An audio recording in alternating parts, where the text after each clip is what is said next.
aprovecha para hablar en españolete. Españolete, tío. Hola, ¿qué tal?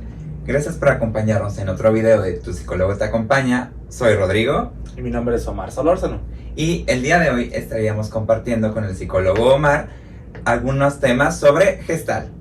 Sin más, vamos con el video.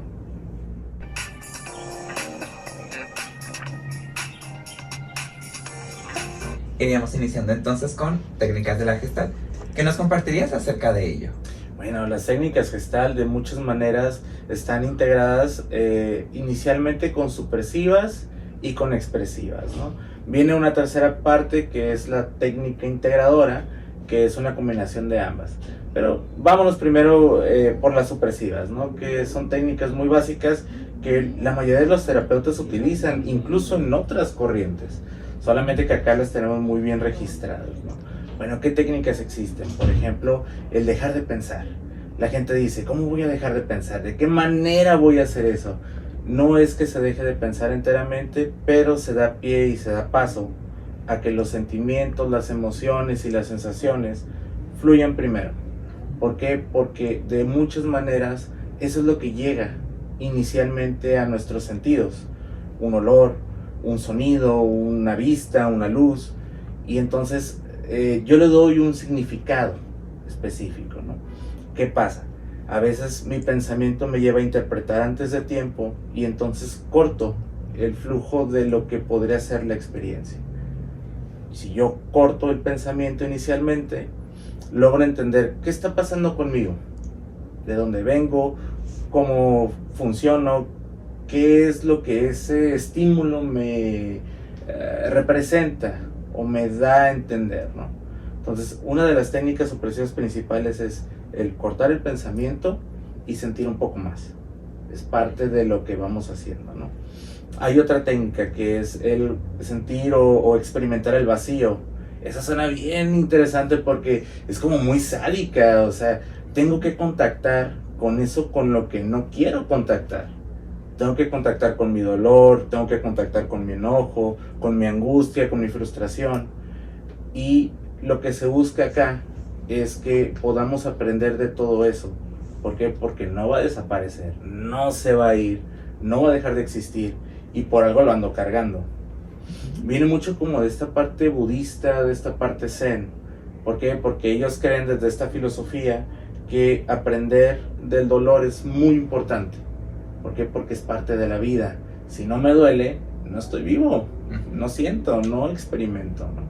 Entonces es una de esas técnicas muy importantes y cabe destacar, o me gustaría más bien resaltar esto, muchos terapeutas le tienen mucho miedo a aplicarla. ¿Por qué? Porque venimos desde digamos, crianza o desde una formación en la que tenemos que ayudar al cliente, tenemos que ayudar a las personas y muchas veces les ayudamos a evitar el dolor, les ayudamos a evitar contactar con esa parte que está tan marcada o que vienen cargando tanto. Entonces, ¿qué hacemos en Gestalt? Hacemos que se contacte o buscamos que se contacte de la mejor manera para que justamente al saber de dónde viene, cómo funciona, cómo es que lo sigo reteniendo, lo vayamos disminuyendo. Entonces, al final de la sesión, al final de la técnica, el cliente se da cuenta para qué le sirve, para qué lo necesita y en qué momento o de qué manera lo quiere soltar. Es una de esas técnicas bien interesantes que a mí me ha funcionado mucho en la terapia. Muchos de mis clientes lo han experimentado y lo veo, sus caras cambian. Al final de la sesión es un tanto diferente. No es la solución mágica, no es, digamos, la respuesta entera. Sin embargo, sí es un avance de muchas maneras, ¿no? Okay. Otra de las técnicas supresivas, y esta es una de las que más me gustan, es el debeísmo o encontrar los debeísmos. ¿Qué significa esto? Bueno, hay ideas, hay creencias, hay intelectualizaciones que vienen desde una infancia o desde un lugar muy profundo de personas muy significativas. Papá, mamá, tíos, maestros, hermanos, amigos, you name it, ¿no? Entonces, ¿qué pasa? La idea llega, se coloca en nosotros sin un procesamiento, vaya, diría Fritz Perls, sin masticarla. Entonces, lo que hago es comerme la idea completa, no entiendo qué está pasando, pero yo empiezo a repetir ese patrón. Entonces, cuando llegamos a terapia, venimos con muchos de estos debeísmos. Es parte del trabajo del terapeuta poderlos detectar, poderlos ver hasta cierto punto de dónde vienen, cómo funcionan. ¿Para qué? Para que el cliente también lo pueda ver. Una vez que el cliente pueda entender de dónde vienen y cómo funcionan, decide si los desecha o si los utiliza de otra manera. ¿Por qué? Porque muchas veces en su forma pura, que el debeísmo, vaya, es esto que llamamos un introyecto, no fluye, interrumpe muchas veces la experiencia, ¿no? Cuando el terapeuta se lo pone al paciente, el paciente se da cuenta, entonces puede llamarse internalización, ¿no? ¿Por qué? Porque ya está un poco más masticado, ya no solo está ahí colocado de una manera, vaya, incluso anormal, ¿no? ¿Por qué? Porque es como colocar una viga donde no va. O sea, se ve extraño, no funciona, no aporta, no apoya, pero ahí está. Entonces, ¿qué hacemos con eso? Pues hay que quitarlo, removerlo o colocarlo en un espacio, en un lugar donde sí pueda fluir, ¿no?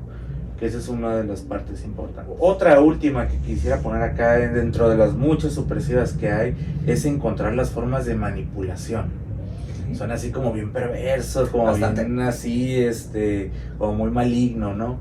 Pero la realidad es que todos manipulamos. Desde usar estos dos objetos que tenemos aquí con 5 dedos en cada mano, utilizamos la manipulación para obtener cosas, para lograr cosas. Entonces, ¿qué pasa cuando alguien llega a terapia? De repente llega con esta defensa, o llega con esta resistencia, o con esta interrupción, que busca que hasta cierto punto la terapia o el proceso se adhiera a otros procesos que tiene afuera en su existencia, en su ambiente, en la forma en la que se vive. Entonces es parte del trabajo terapéutico entender cómo funciona esta manipulación. La manipulación no es buena ni mala, la tenemos muy vilificada. ¿Por qué? Porque la escuchamos en la radio, en la televisión, en las películas, como es un manipulador, no es maligno. Pero en realidad es eso, es una herramienta muy útil porque nos ayuda a conseguir cosas. Cuando el cliente se da cuenta cómo es que manipula, cómo es que busca que el otro haga su trabajo, cómo es que busca que el otro logre o sienta o piensa por él mismo, y lo pongo entre comillas, entonces se puede dar cuenta que hay una parte responsable y que puede hacerse responsable. Y entonces deja de manipular en aras de evitar y logra manipular en aras de vivir o en aras de hacer, ¿no? O sea, esa es una de las técnicas que de repente puede resultar un poco difícil. ¿Por qué? Porque nosotros también como terapeutas somos seres humanos y también sentimos y también manipulamos. Entonces es parte o es una tarea doble, una técnica doble, ¿no? Yo lo percibo para mí y entonces puedo comprender cómo mi cliente lo percibe para sí mismo, y es la forma en la que vamos haciendo esto. Entonces un poquito de las técnicas supresivas. Son sencillas, no llevan o no requieren tanto tiempo, son parte incluso del diálogo o de cómo se lleva la terapia, sin necesidad de que el paciente, el cliente se levante o tenga que hacer un ejercicio en específico, un calentamiento, nada de eso. O sea, en el diálogo se pueden ir implementando, ir utilizando. Es parte de, ¿no? Y luego están las técnicas expresivas, ¿no? Que era como la segunda gran categoría que te mencionaba al inicio. La primera técnica expresiva es completar la frase. Muchas veces estamos platicando y estamos bien entrados y de repente es como... ¡ah! Y cuando yo le dije que... Y mucha gente se queda, bueno, ¿y qué le dijiste? Pero no lo pregunta. En cambio, en terapia nosotros no dejamos pasar mucho de eso. ¿Por qué? Porque hay un contenido que está siendo evitado. O hay un contenido que está siendo puesto a un lado. ¿Por qué? Porque puede ser potencialmente peligroso, porque viene un juicio de valor ante él, porque viene un debeísmo, un introyecto. Entonces, ¿qué pasa? Yo le pregunto, bueno, ¿qué es lo que faltó ahí? Y no me lo quiere decir, ¿no? ¿Qué le pondrías en ese qué? cuando yo le dije que, entonces el cliente completa la frase. Y cuando la completa puede salir material que puede ser muy interesante. ¿Por qué? Porque es algo que ha venido evitando o que le pasa seguido en otros ambientes, en otra situación. Y entonces el cliente se va dando cuenta de cómo es que evita o cómo es que no termina de concretar. Este proceso va muy sencillo. Está enfocado a la satisfacción. Digo lo que necesito, hago lo que necesito y entonces llega ese proceso de lo logré, pude hacerlo, me pude aventar, ¿no? También el terminarlo no expresado, a veces, como te decía en la otra, ¿no? O sea, de repente como darle pauta o pie para que el cliente diga lo que no quiso decir. También a veces hay un momento en el que no se llega y realmente es un no sé de no encuentro la respuesta, de realmente me quedé en blanco, realmente no estoy seguro de qué prosigue acá. Entonces nos vamos un poco a la fantasía, nos vamos un poco a lo imaginario. ¿Por qué? Porque la fantasía, lo imaginario es un lenguaje muy común del inconsciente. Entonces cuando yo pongo una palabra, a lo mejor un sinsentido, a lo mejor una palabra random, una palabra que de repente me llegó, genera un cambio. Y es material que se puede utilizar de otras maneras. Y esa es otra de las técnicas expresivas que son básicas. Y de igual forma, no todo el mundo la utiliza y no todo el mundo la comprende. ¿Por qué? Porque también se puede interpretar de muchas maneras como una evitación. O sea, algunos terapeutas gestal que son muy rígidos son, no, me tienes que decir lo que me tienes que decir, ¿no? Y entonces caemos en el debeísmo del terapeuta. Acá es me regreso y digo, bueno, si tenemos un recurso fantasioso, si tenemos un recurso imaginario, ¿por qué no utilizarlo? ¿Por qué no darle pie y pauta de repente a tal vez el niño interior que todos llevamos o el adolescente interior? ¿Por qué? Porque muchas de nuestras experiencias, vivencias, interrupciones actuales vienen de allá. Entonces, si le doy pauta a mi imaginación, a mis recuerdos, a mi fantasía, entonces puedo sacar material que está atorado y lo voy liberando y lo voy procesando, lo voy dejando atrás o lo voy integrando de manera que me vaya a servir en el ahora, que es parte de lo que vamos haciendo, ¿no? Y la otra técnica que es como probablemente la técnica insignia de la Gestalt puede ser lo que le llaman de repente el banquillo de los acusados, que es un poco más de grupos, Okay. o la silla. La tan famosa silla vacía. Ajá, esa mera. Y es la que escuchamos muy clásico, ¿no? Es una técnica muy sencilla, se utilizan solamente 2 sillas, se sienta a la situación, al problema, al conflicto, al polo, a la persona incluso, y se hace un diálogo. Y es un diálogo en ir y venir. ¿Por qué? Porque de repente hay cosas que yo necesito expresar y que no salen. Se lo puedo aventar a la silla y es muy sencillo porque la silla no me va a contestar. La silla no me representa un peligro. Lo que sí es el hecho de que yo me contesto al final. O sea, en este diálogo de en ir y venir, yo me pongo en la situación de ambos, de mi conflicto y de mí, de mi vivencia y del otro. ¿Cómo voy yo fluyendo? ¿Por qué? Porque al final de cuentas, de muchas maneras, el otro es el otro y yo soy yo. Entonces yo voy formulando cosas, interpretando cosas, imaginándome cosas que no necesariamente son reales. Y la silla me ayuda a clarificar qué sí es y qué no. Qué sí es del otro, qué es mío. Y entonces voy expresando, pero al mismo tiempo voy integrando.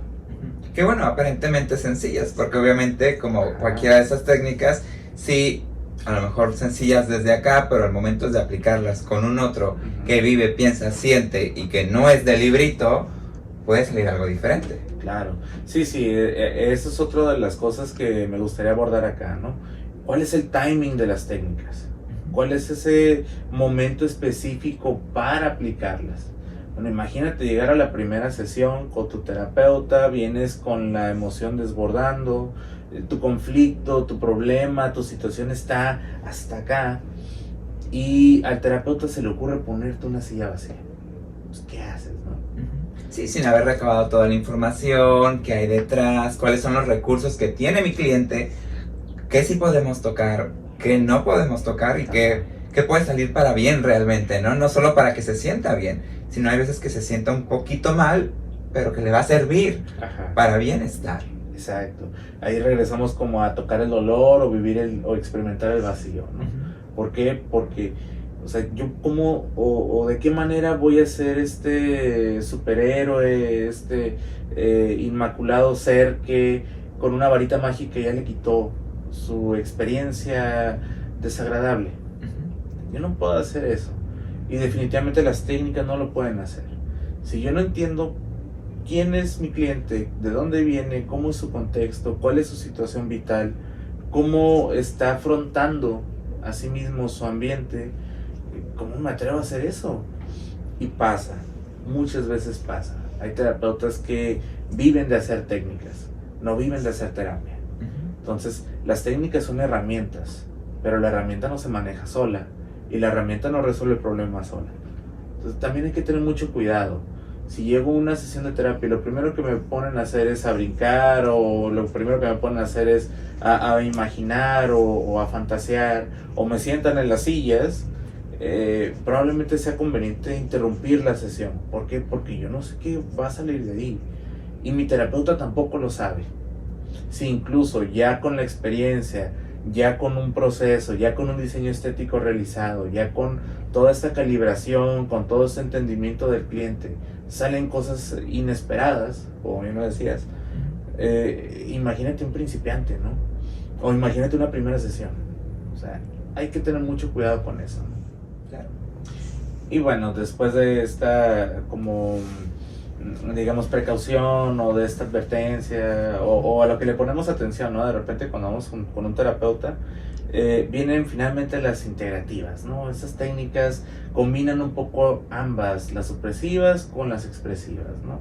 La silla vacía, por ejemplo, puede interpretarse también como una técnica integrativa. ¿Por qué? Porque hay un manejo de polaridades o de ambos, ¿no? Nosotros como seres humanos somos seres polares.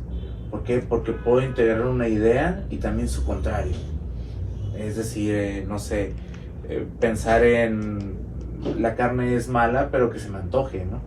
¿Por qué? Porque de alguna manera yo puedo entender que el comer carne me puede traer ciertos desagrados, me puede traer ciertos malestares, o también tengo una idea moral o una idea social de cómo es comer carne, pero al mismo tiempo ver una hamburguesa y decir es que se ve buena. O sea, yo entiendo de dónde viene, pero se ve buena. Muchas veces ese es el conflicto que traemos atorado. El hecho de que yo tengo una idea y potencialmente es buena o es mala. Entonces en la silla se trabaja también y al final se lleva como a una especie de encuentro, se lleva una especie de contrato, una especie de... pues de punto medio, ¿no? Porque luego pasa de repente, clásico, siempre actúas de una forma, descubres que no te es funcional, brincas, al polo completamente opuesto, que curiosamente aquí en psicología, extremos se tocan y extremos son disfuncionales. Entonces, bueno, pero ¿dónde queda el punto medio de, a ver, siempre decías que sí a todo, ahora dices que no a todo, incluso con los que te gustan? Entonces, ¿dónde está el punto de pienso si quiero sí, si me conviene no, si aquí, si allá, no? Claro, y es el acuerdo que hay entre las polaridades. La mayoría de nosotros logramos poder integrar estos polos, solamente que hay momentos, hay situaciones, hay circunstancias en la vida que me llevan a justamente hacer esto, ¿no? Entonces, conforme voy trabajando en terapia, voy haciendo un poco de aproximación, de acercamiento, y entonces estos se vuelven buenos amigos. Lejos de pelearme uno con el otro o favorecer uno o al otro. ¿Por qué? Porque entiendo que soy una persona que tiene varias facetas y que tengo derecho a cambiar de opinión de muchas maneras, ¿no? Entonces, ese es uno de esos trabajos integrativos de los que hablo, ¿no? Otro muy interesante es el de las fantasías dirigidas o la fantasía guiada, ¿no? El hecho de entrar como alguna técnica en específico, la del túnel del tiempo, ¿no? O sea, pensar en qué voy a hacer dentro de 5 o 10 años, cómo me veo, qué tengo planeado. Ir en esta fantasía me ayuda a entender, bueno, ¿qué estoy haciendo yo ahorita? ¿Y qué tengo planeado para el futuro? Entonces, ¿qué estoy haciendo yo ahorita para ese futuro? O irme al pasado, ¿no? De repente, a lo mejor mi niño viene muy lastimado y hablo de mi niño interior, viene muy pues a la defensiva o viene muy agresivo. ¿Por qué? Porque vivió circunstancias que a lo mejor no le favorecieron mucho, ¿no? En esta fantasía me regreso yo como adulto tal vez y protejo. Y entonces voy generando una idea de bienestar, voy generando una idea de tranquilidad, de paz, de bueno, ya no estás en peligro tal vez. Y eso me ayuda otra vez a integrar un poco todo eso que me pasó, eso que quiero que me pase, a lo mejor esa ansiedad del futuro, regresarla a este plano actual, ¿no? Y es donde disminuye la ansiedad, donde disminuye la parte depresiva, o donde disminuye incluso esta angustia, ¿no?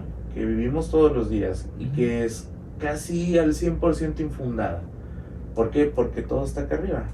Muy poco de eso baja realmente a lo que somos, a la existencia que tenemos, ¿no? Esas son un poco de las técnicas integrativas, ¿no? Y por ejemplo, de esta parte de los experimentos que nos comentarías.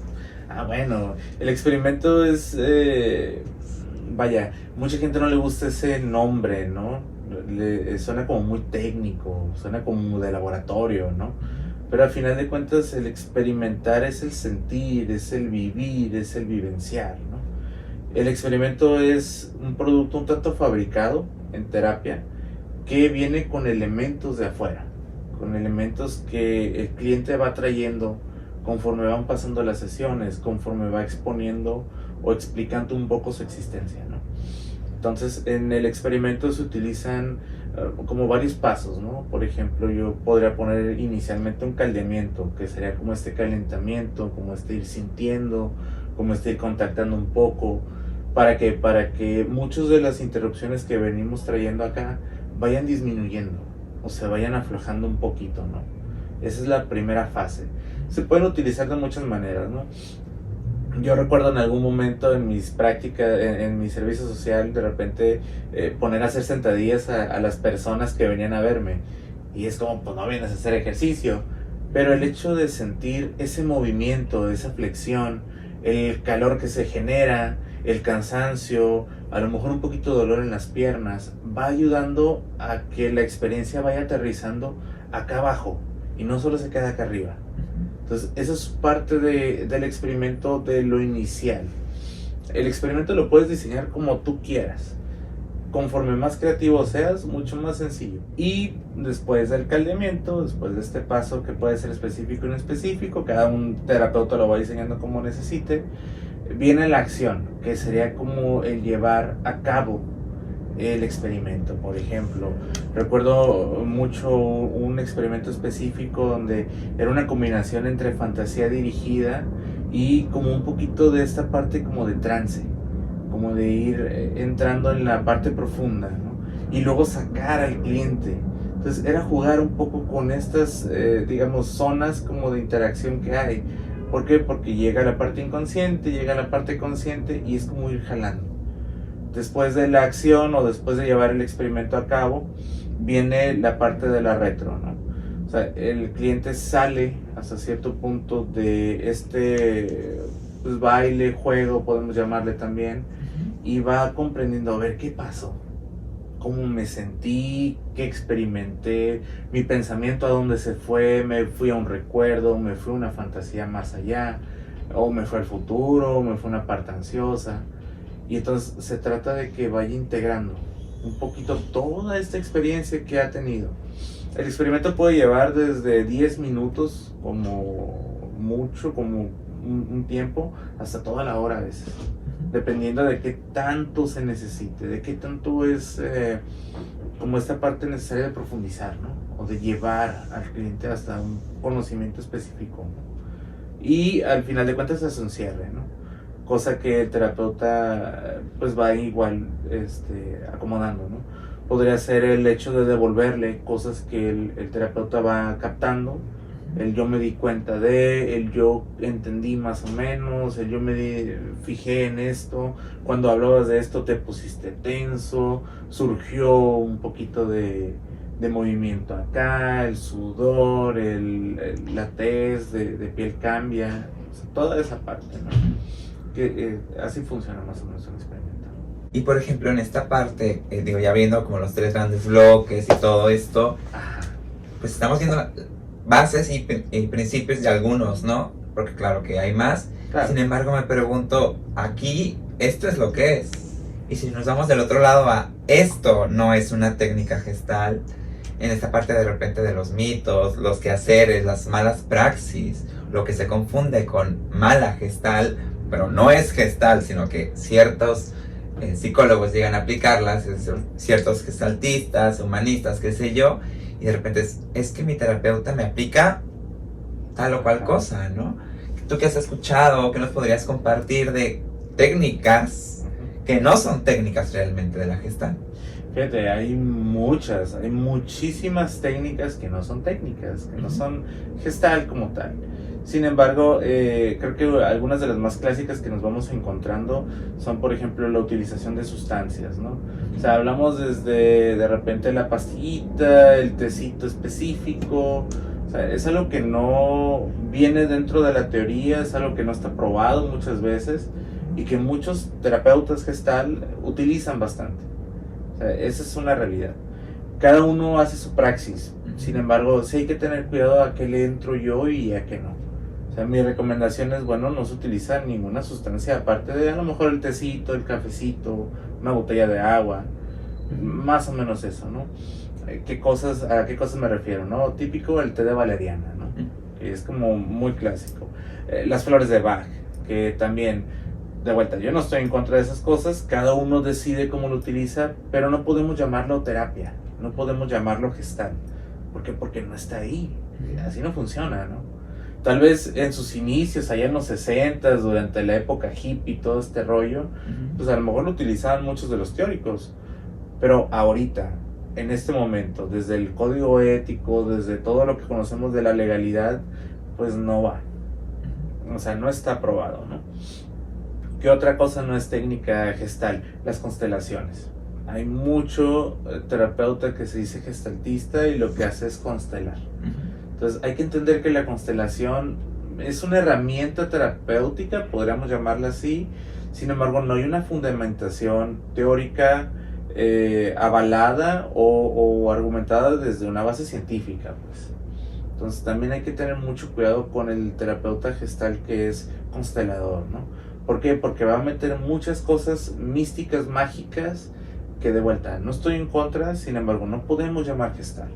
No podemos decir que viene aquí desde una fundamentación específica, ¿no? Esas son parte de algunas técnicas.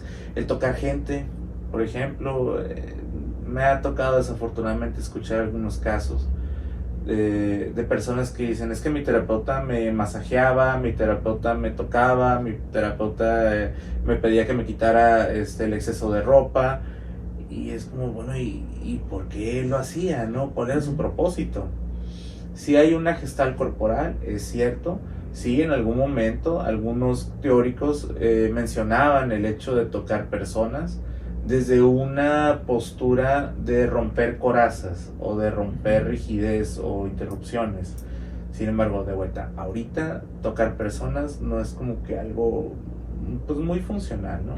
Y definitivamente va con el consentimiento de la persona. Hay un código ético que, recordemos, pues pone muy estricto y muy sencillo también el hecho de sexualizar la terapia, ¿no? O sea, sí es muy fácil perderse en ese aspecto. Por eso hay que tener mucho cuidado. ¿Qué otra técnica?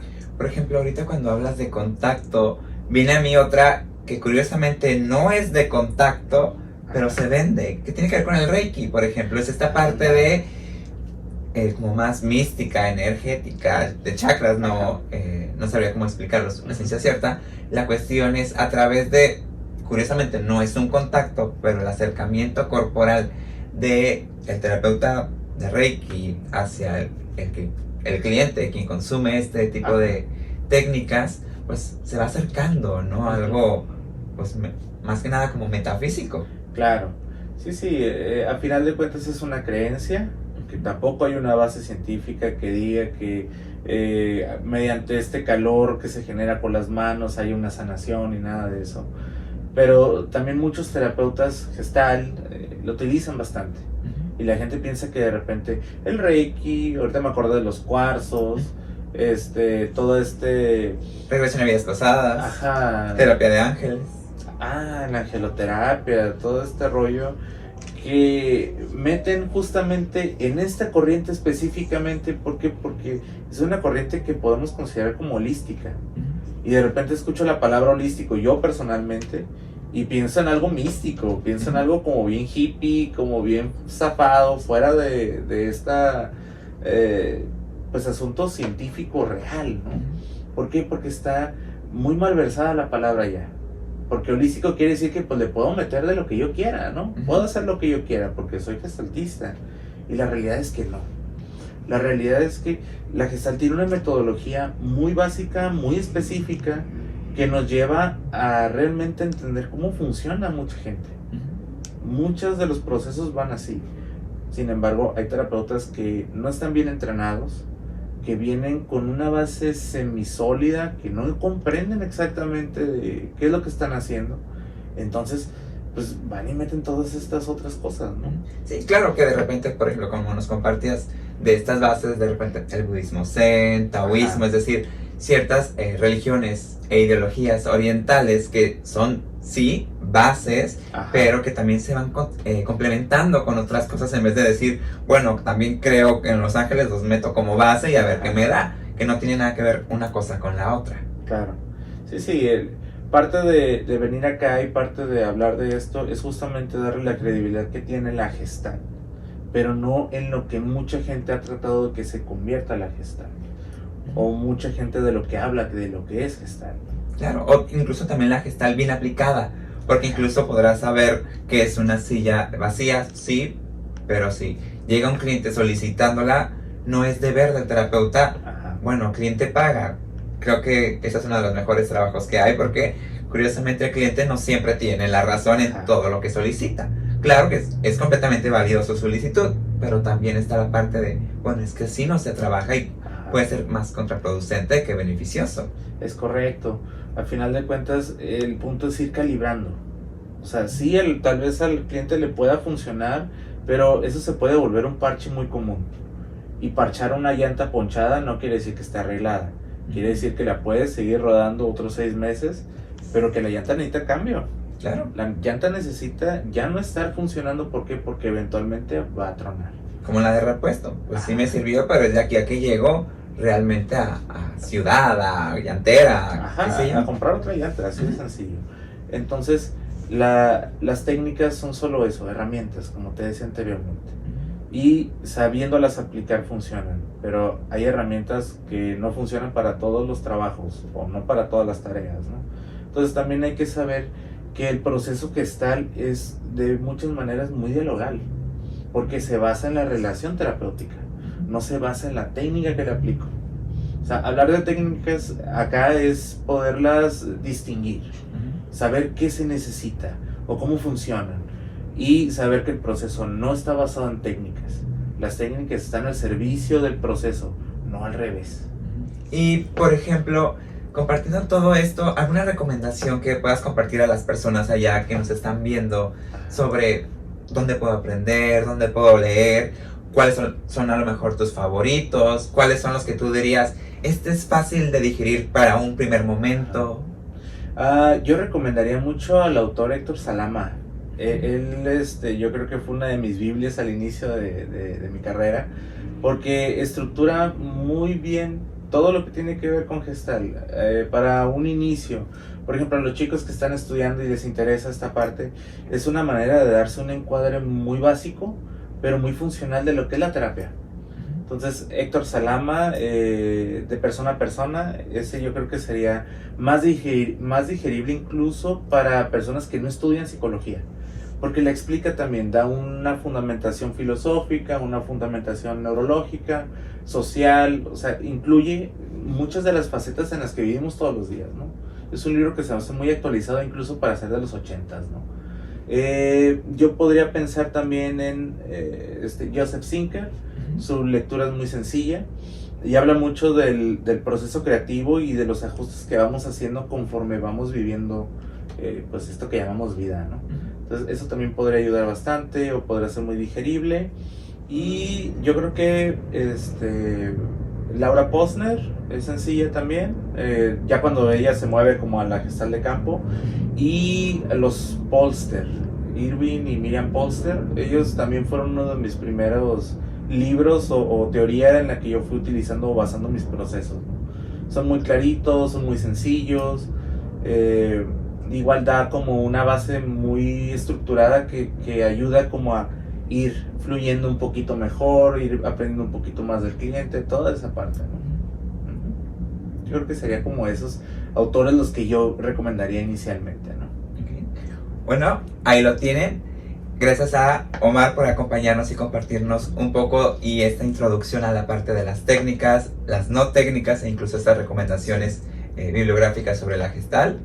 Y bueno, ya saben, si les gustó el video denle like, denle compartir, suscríbanse y si quieren ver más videos de estos o cosas en específicas, saben que nos lo pueden hacer llegar, ya sea en los comentarios, vía correo electrónico o hacérnoslo llegar en alguna de las páginas de Facebook que estarán encontrando aquí abajo en la descripción.